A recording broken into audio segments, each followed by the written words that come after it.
Müşfiqabadda sakinlər əsasən qəsəbə salınandan sonra tikilmiş həyət evlərində yaşasalar da, mərkəzdə məskunlaşma çoxmənzilli binalardadır. Yeni Həyat küçəsi onlardan biridir və təəssüf ki, ərazidə olan binaların heç biri istiliklə təhciz olunmayıb. Yandırmayırlar da təfillər neçə gündür. Soğuğun qırılması bina içində.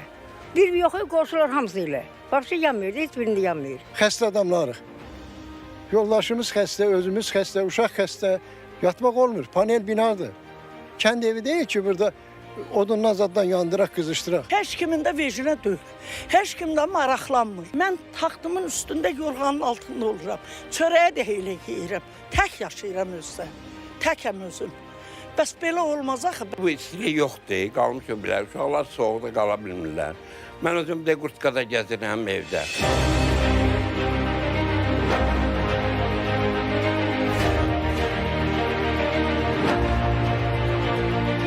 247 saylı qazanxananın qarşısındayıq. Təəssüflər olsun ki, içəridə səlahiyyətli şəxslərdən kimsə yoxdur.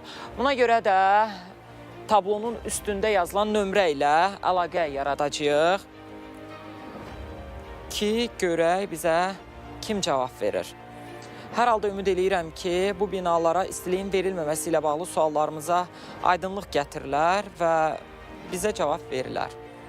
Qazanxanaya cavabdeh şəxs Ceyhun Qəniyev telefon zəngimizə alo dedi və bildirdi ki, Azəristilik Təhcizat Açıq Səhmdar Cəmiyyətinin mətbuat xidməti bütün suallarımıza cavab verə bilər. O bizə aid olan sual dedi. Sahə rəisdə gəlsə, o sahədə olan bir mühəndisdir deyə.